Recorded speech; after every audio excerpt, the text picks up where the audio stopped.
Ever stop to think how much those little impulse buys on your phone are adding up to, and how many subscription payments are sneaking out of your bank account every single month? Before I started using Rocket Money, let me tell you, I had no idea. But the first time I logged in, I saved $435. I couldn't believe it. Rocket Money is a personal finance app that helps you find and cancel your unwanted subscriptions, monitors your spending, and helps lower your bills so you can grow your savings. I just love the dashboard. It shows everything in one place, even the subscriptions you forgot you signed up for.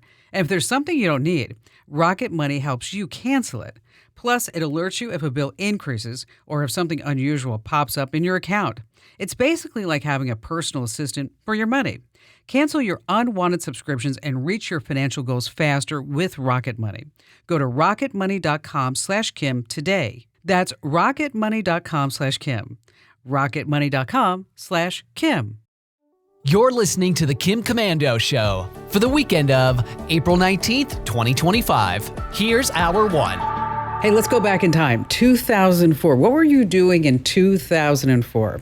Well, if you had put $1,000 into Google when it went public, how much do you think that would be worth today? Okay, before I give you the answer, back then, Google was valued at $23 billion. Wow, $23 billion. Today, oh my gosh, $2.5 trillion. Yes. So they launched Android, Chrome, Gmail, Google Maps. Of course, they scooped up YouTube in 2006. They have over 90% of the global search market. So again, let's go back. If you had put $1,000 into Google in 2004, how much would that be worth?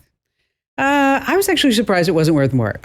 $66,521. But if you had invested $16,000 instead, you'd be sitting on a cool $1 million. And no, I didn't invest. Gosh, what was I not thinking? Oh my gosh. On that happy note, welcome, ladies and gentlemen. I'm Kim Komando, America's beloved digital goddess, here with you. It's the biggest show. It's the best show. It's the most trusted source of all things digital. And let me tell you, you better have on your thinking cap because you are about ready to get more tech smarts, because you have to have tech smarts. Otherwise, you're going to be left behind in the dust. And just a quick reminder, you can find my award-winning show on over 420 top stations across the United States. I'm streaming in your favorite radio app and podcast app too. Just search for my last name, Komando. And a big hello and salute goes out to all of our listeners on the American Forces Network Radio, reaching over 375,000 U.S. servicemen and women in 175 different countries, and every ship at sea gets the Kim Komando Show. And great sponsors help to make this show possible. You know, I always pass along some exclusive money-saving deals and promo codes and links. And if you're like, oh, what was that link again for SimpliSafe or ExpressVPN or Oracle, whoever it was, T-Mobile, just head over to komando.com/sponsors. Alrighty, then, just for you, I go to at least 35, 40 different websites to make sure that I'm up to date on what's really happening in the tech world. And here are the top 5 things that you need to know right now. And if you think that artificial intelligence is not going to just spin out of control one day and take over the world, you have to listen to this story. Last week, an AI company in Tokyo, Japan, unveiled what they called the AI scientist. It works a lot like ChatGPT, except it's only for scientific research. So real-life scientists gave it a problem, and then they gave it a deadline. And if it didn't meet the deadline, the AI software is supposed to just freeze in place. Well, humans could then see how far it got and then maybe tinker with it to make it faster or change directions. But, oh my gosh, when this AI scientist was working on its first complex problem, the AI discovered that it was not going to make the deadline. So without notifying the human operators, the human scientists, so that it would not be shut down, the AI scientist rewrote its own code to extend the deadline so it could keep working on the problem. Okay. Oh my gosh, the scientists had to intervene. They manually stopped the AI. But the next time, what if it locks out the humans? That would be and will be the next logical step. All right, moving on to number 2. How concerned would you be if all your internet searches, anything that you put into your computer when you were attached to your home Wi-Fi, was suddenly sent straight to China? Well, that might be happening. Maybe you know of a company called TP-Link. No, not TP like toilet paper, TP-Link. It's the brand behind so many Wi-Fi routers sitting in practically every home across the United States. I actually read this past week, it's the world's most used router brand. Now, they have headquarters in Singapore and the U.S., but TP-Link's routers are made in China, where the government, as you know, can demand access to any data collected by the products. It's the law over there. So now U.S. lawmakers are sounding the alarm, pushing for an investigation. They say that TP-Link routers have a disproportionate number of security vulnerabilities compared to other brands. There's no proof that TP-Link is sending U.S. data back to China, but in so many homes, military bases, TP-Link is right there, chugging along 24/7, collecting data and sending it right to China. Moving on to number 3, I saw this in my Facebook feed. It's a picture of a man holding a baby, and it says, "Help us find him. Brian Posh is missing. His truck was found last night with his baby girl inside, but he's nowhere to be found. He's 5'9". He's 165 pounds. Just takes 2 seconds to share this post." So do you share it? Nope. Brian tragically passed away in April. His truck was discovered submerged in a river. That post that you just saw, it's a total scam. What they do is they take Brian's image or somebody else, they put it around a news story, and then they turn it into clickbait that's tugging at your heart. And the whole idea is once that post gets shared up to Yin Yang, is that they're going to change the landing page, change the request, and then suddenly you're going to be hit with a scam and you're going to lose your money. So when you see stuff like this, if you want to verify it, just do a Google search or maybe ask a friend if they heard that this was true. All right, coming in at number 4, 8 seconds. I want you to remember that, 8 seconds. Every day as we are using TikTok, Instagram, Snap, X, Facebook, YouTube, whatever, our attention span has been growing shorter and shorter. And believe it or not, we no longer have the attention span of a goldfish. That's right. A goldfish's attention span is, are you ready for it? 9 seconds. The average human attention span is now down to 8.25 seconds. And if you're speaking before a polite live audience, Professor Jerry Del Colano at NYU says that if you can't and hold their attention for 8 seconds, you've lost them. The average watch time of an internet video is fewer than 3 minutes. That's if it's good. 1/5 of Spotify songs get skipped over after the first 5 seconds. I'm totally guilty of that. If you're a writer, speaker, teacher, actor, singer, remember, you only have 8 seconds. 8 seconds. So you got to move quickly. And finally, this coming in at number 5. Do you ever have a feeling like somebody's stealing your mail? Well, this woman in California, Santa Maria, California, just beautiful community right on the Pacific Ocean. She's like, I know somebody's stealing my mail. So she is smart. She mailed herself a package with an Apple AirTag hidden inside. She began tracking it. And the day it was supposed to arrive back at her mailbox, the AirTag showed it was nowhere to be found. She called the cops, and then she said, listen, I know where the AirTag is with this package, and it's not in my mailbox. So the police came out. They found out where the AirTag was. They went over there. They busted the thieves, a man in his early 40s, a woman in her late 30s. There they found mail from like a dozen other folks, mostly targeting checks, but thanks to her smart move, the police made arrests. So here's the deal. Never want to take things in your own hands. Even if you know where that lost item is, always call the cops. All right, coming up, I got a great tip. You're going to love this, how you can fake your location to get the lowest price online. I have the truth about facial ID and what's really going on with your privacy and the next steps that you should take if you or a loved one gets scammed. And of course, we have all of the best calls in the history of talk radio. And you have me, Kim Komando. You know, so often I get calls here on the show. People are like, I need to make some extra money, Kim Komando. How can I do this? Well, maybe you're just not using your noggin. What? Yeah, you're not. I mean, let's say you're that go-to person that everyone relies on whenever they need advice. I mean, maybe you know a lot about history, home repairs. Your expertise may be worth more money than you actually think. Now, there's a website called justanswer.com, and they make it super easy for people like you to earn money at home by answering questions. You sign up as an expert, and then you showcase what you know, and then you can start earning money by answering questions. Now, there are other sites like this too. Justanswer.com is not a sponsor, but I read about Chris Pyle over at CNBC. Chris says that he left his job as a mechanic and engine repair at Ford Motor Company, where he was making $75,000 a year, because now he's answering questions on Just Answer. Hey, Chris, thank you so much for being here. What a story. Well, thank you. So how did you get started? I was actually working on a Ford vehicle, and I could not figure out what I was doing wrong with it. So I did what some people do, and I looked online to look what blogs and forums said about it, and I found some useful information from the Just Answer website from another tech discussing with a customer, and I decided that I think I could probably answer questions online, so I'll give it a shot and see what happens. And then, so you filled out an application where you accept it automatically, or how does that work? So you do enter all your information so they know you are a legit person and you have a background in what you're going to be working in. So I had to submit parts from where I worked at my job so they could verify that I was actually a mechanic.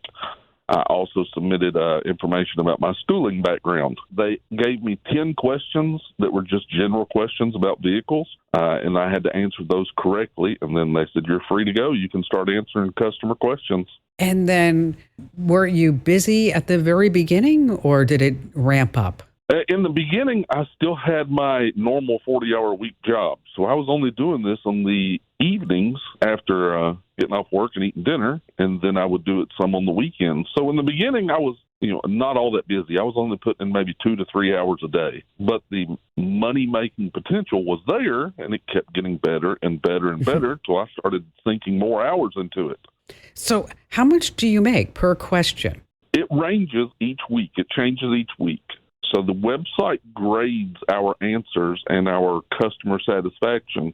So one week I could be making $16 per question. The next week I could be making $9 or $12. I normally stay at the top end because I have good customer communication skills. Mm-hmm. So use about 16. So that is for typing out an answer. Now, if we do a phone call, I can get up to $24 for a phone call. Wow, that's awesome. All right, so you're sitting there, and then you're still working for Ford, and at night after dinner, you're answering questions. How many hours would you work per night? About 2 to 3 hours when I first started out. And then when was that tipping point where you went to your wife and family like saying, I think I'm onto something here? I started doing this in October of 2006. And about July of 2012, I said, I've had enough of getting dirty and banging my head under cars. It's time for me to sit in a recliner and just type. And so if you don't mind me asking, so at Ford, you were making $75,000 a year. How much money are you making now?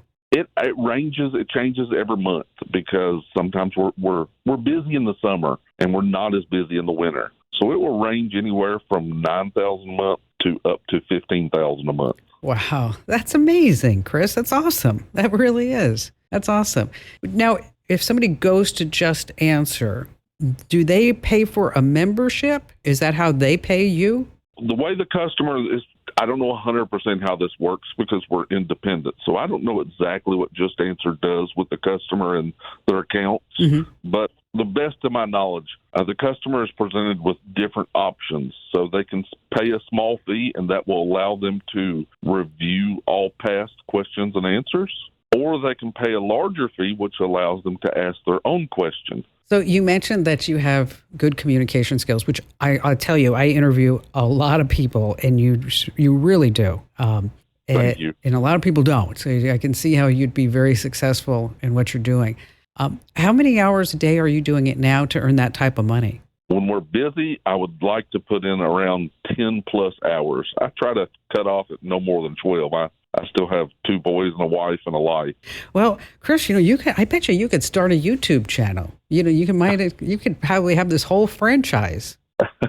Problem is with YouTube, everybody goes to YouTube to actually see hands-on stuff, and I don't have to hands-on it anymore. Yeah, that's true. That's true. And the dirtiest part on me is my fingertips from hitting the keyboard. And you're not banging your head on the bottom of a car anymore either. That's correct. I'm no longer covered in oil, smell funny, none of that stuff.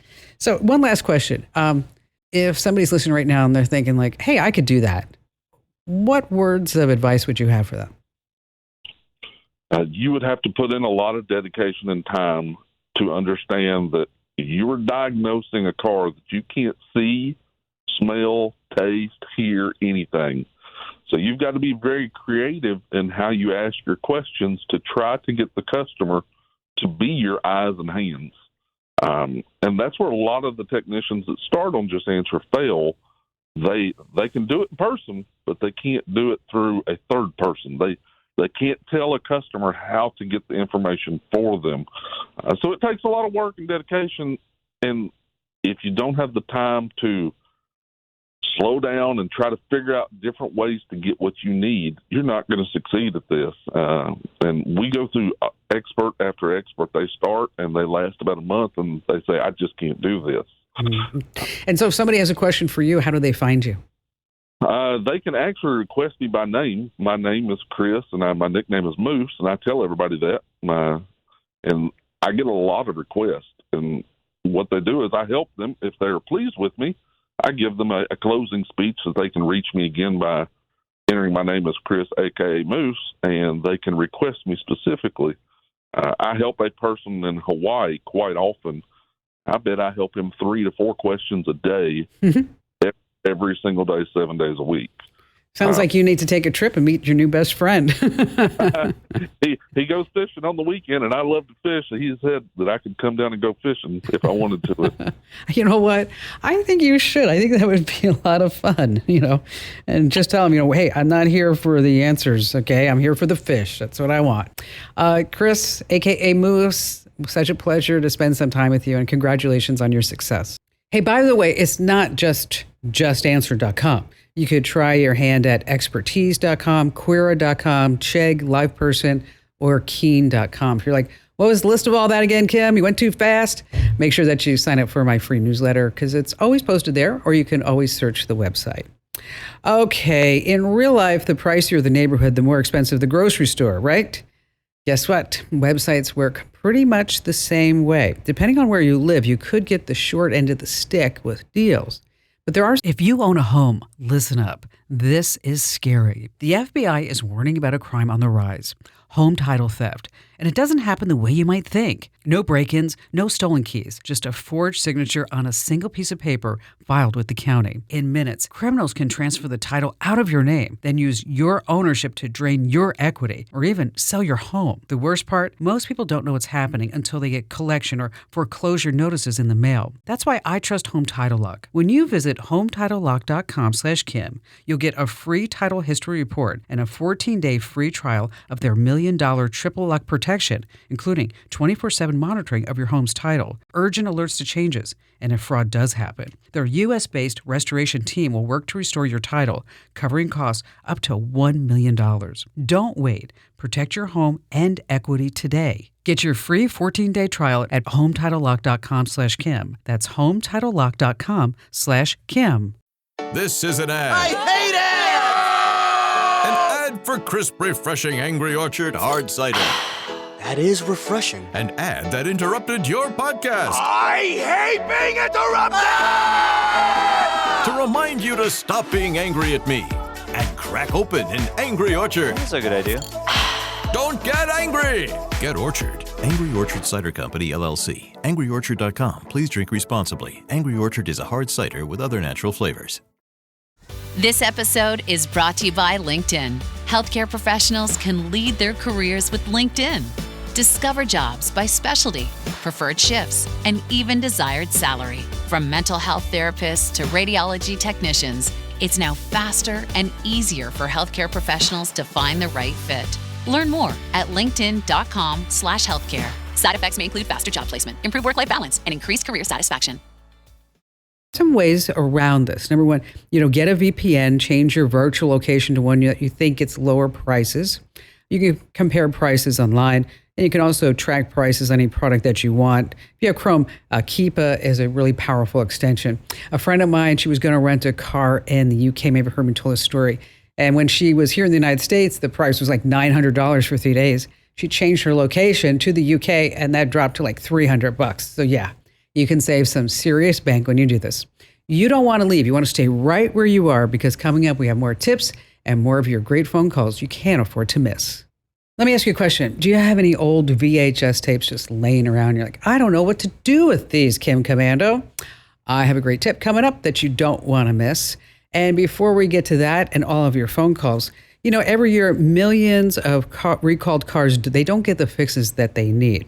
So here's what I need you to do. I want you to go get the free National Highway Traffic Safety Administration's app. It's called Safer Car. There you just add your vehicle, you punch in your VIN number, and that's where you also want to include any fancy extras that you may have gotten, like upgraded infotainment systems, some car seats, maybe some special tires. And this way, if there's a recall on anything, Safer Car will just send you an alert. Again, it's the free Safer Car app that you want to get. Ken in Indianapolis. Hi there, Ken. Hey, how are you, Kim? I'm great. Thank you for your call today. Oh, thank you for taking it. First and foremost, I just want to thank you for taking my call. I am trying to get my son's phone unlocked. There's a bigger story behind this. I don't know how much you want to know, but my son passed away April 11th of 2003. Oh, gosh. And he committed suicide. So the struggle I went through with that, I mean, he's the greatest kid in the world. Unexpected. I had the sheriff's department took his computer and phone and kept it for approximately 6 months. Okay. I've gone through every possible avenue to unlock his phone, and the sheriff's department can't do anything with it unless they have a court order, which they said they tried to get but couldn't. And his computer was locked. And I'm just basically stuck with trying to look for answers through his phone and through his computer, and I'm completely shut out. I'm sorry, Ken. I'm sorry that you're going through this. I am. It's hell on earth, I'm sure. Let's see what we can do, though, okay? And what kind of phone is it? It is a Samsung Android and S23. Okay. I'm going to tell you some things you can try, but I also would like to do some homework and find you a good service that can get into this.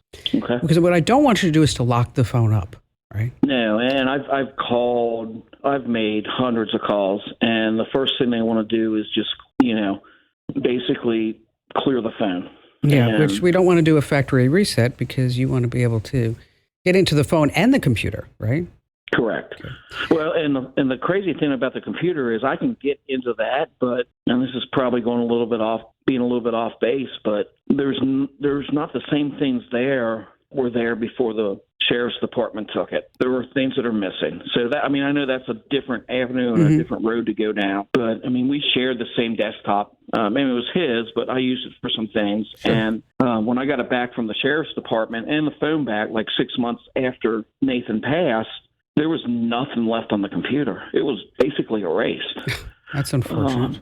Which, there are some ways that you could try to get that back too. There are some tools because basically what happens when, let's just talk about the computer for just a second, okay? Okay. When data is erased from a computer, it's not like it just goes poof and it's gone, okay? Right. The data is still there, and it stays there until it's overwritten. So like when you want to save a file or you're going on the internet and Chrome wants to save your bookmarks or your passwords or whatever, is that those files that you erased, those blocks, basically they're going to send up a flag, and the flag's going to say, oh, you can save it over here. Or you can save it over here. So that's why not every flag has been flown. So that's why that data is still hanging on the drive. So there are specialty tools that you can use on a computer that if somebody has deleted something and it went into the recycle bin, and that you can just use some specialty tools to get in there and try to recover that data. Because the data is still there unless they did something else, unless they shred the drive, because there's software that will shred the drive. So all those little blocks with the flags, it will actually overwrite those blocks with ones and zeros. So that data is gone for good. So so with the computer, if you could, which, I'm happy to find a place near you or one that I could at least, have a conversation with and then recommend them to you, is with the computer is that if you don't feel comfortable doing that, there are computer forensics specialties that basically you can, like one's called On Track, and you can send them the computer and you can say, hey, listen, tell me how much it is to try to get things back. And you want to go to a place that will tell you, that will actually try and then give you a price. You don't want to have them just say, give you a price and then, say, sorry, we couldn't find anything, type of thing. And maybe if you can see where he was going and, maybe you could put some pieces together that you're never, ever going to have closure. But I understand that. And I didn't want to go this route. I mean, I was just content with probably never knowing. And the bigger issue is my son's cell phone. And that's after I went through counseling and talking to counselors that dealt with other situations like this. His cell phone's the key. And there are some ways that you can do it. Like if Nathan had a Google account, maybe you could get into Google Photos. Well, we've tried that. Okay. Samsung has something called Find My Mobile.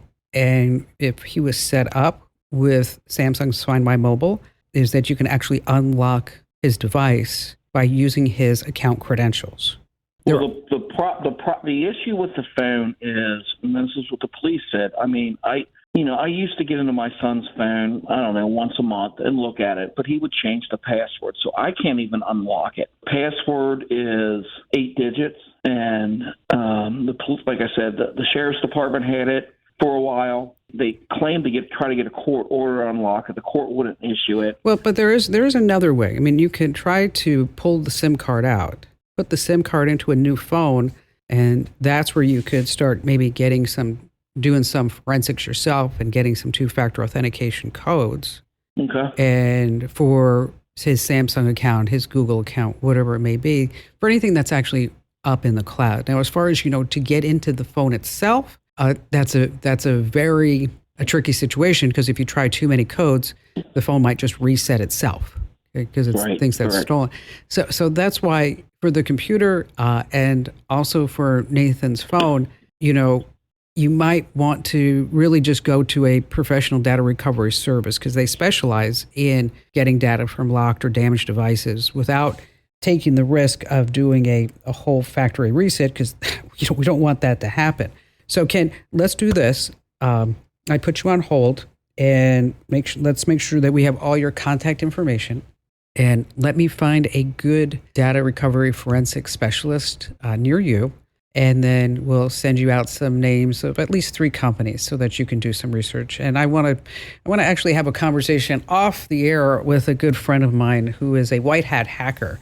And he may even know of some additional tools and services that are not available to the general public, and that I'll be happy to pass along to you as well. Ken, thank you for your call. I'm going to say a prayer for you and Nathan and your family this evening. All right. What do you think are the odds that someone else's face could unlock your iPhone using facial ID? What do you think those odds are? Is it 1 in 10,000, 1 in 100,000, or maybe you're just going to go for gold? Say it's 1 in a million. Well, according to Apple, there's a 1 in a million chance that some random person could pick up and unlock your iPhone using facial ID. But what about fingerprint technology? Those odds are 1 in 50,000. But what about passcodes? Yes, the passcode that you are using to unlock your phone? Well, someone could easily peek over your shoulder and record as you type it in. And the best move is when you're out and about. Always, always, always keep your PIN number hidden. If you need to unlock your phone in public, try to use facial ID. It's a safer bet. And if you have folks in your family that are young and they're going to the bars and they're dancing around, this is a new way that people are actually stealing phones. They'll say, hey, do you want my contact? And then you open up your phone, you give them the PIN, and then you put your phone down. They steal your phone when you're not looking, and they run out, and then they've got the PIN to your phone, and they just made $1,500. I know. It just never stops. All right. Still to come, how to convert some VHS tapes to digital, and of course, more of your phone calls here on the Kim Komando Show. All right. I get this question a lot. I mean, let's say you have a whole bunch of VHS tapes and you're like, I need to get these digitized, Kim Komando. I want to put them on a YouTube channel. Well, what you want to do is you need a VCR or a VHS camcorder. If you don't have one, you can pick one up on eBay or Facebook Marketplace or someplace like that. And then you also have some other options that you can look at. After you get the VCR or the VHS camcorder, then you need some other little devices. Okay, here you have 2 options. One is from Elgato. What it does is it It will plug into your computer's USB port and then another analog source, and it has all the cables included. And then it will take that VHS tape and then just input it right into your computer. Now, there's also a handheld video to digital converter. If you don't want to do it that way, there are services that you can use like Costco, Walgreens, Walmart. They all convert the tapes around $20 a pop, and then you don't have to deal with getting a separate device.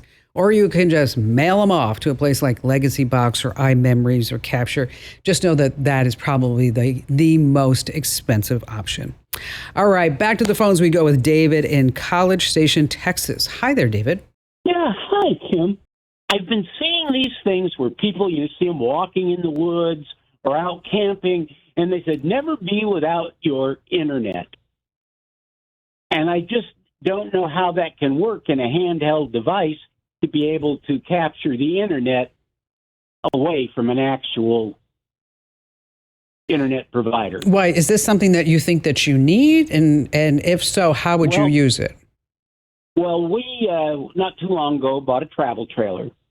And while we haven't traveled as much as we want to, we have gone to a lot of places that they say they have free internet, but you get there and you can't get it, or it's real spotty. Mm-hmm. And so my wife is still teaching school, and she'd like to stay contacted with her employer plus her students if we're gone. Okay. And so that part of the real reason why we want the internet is to have that ability. Okay. Well, here's what you're going to want to go get. And I wish I could tell you that there were 3 different companies that provided this product and this service. So this way the cost would be lower because, competition brings innovation, and it also brings some better pricing most of the time, right? Yeah. Okay. But there's only one company that I would recommend, and it's the company that I use for these type of situations. It's called Starlink. It's Elon Musk's Starlink company. It's satellite internet. Now, they have a couple of different products. They have Starlink for boats. They have Starlink for your house. They have Starlink for RVs. They recently just announced Starlink pretty much on the go. And so with Starlink on the go, it's a dish about the size of an iPad. I say dish, but you know what I mean. It's not really a dish. It's an antenna, okay? About the size of an iPad. And wherever you go, you could just put that in your backpack, or you could put it in the RV. You could put it in your house. And it's $600. And the monthly service is about $150 a month. Okay. They don't have any data caps. And it's really darn good.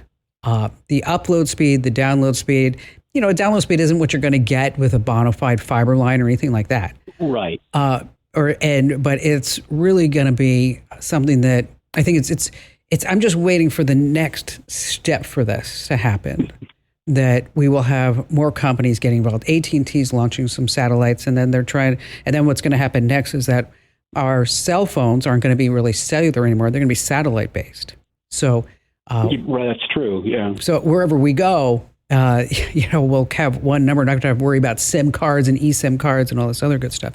But if the couple of things that you want to keep in mind is that if you are in a wooded area, and if you don't have a really good clear view of the sky, it's not going to work as well as if you did.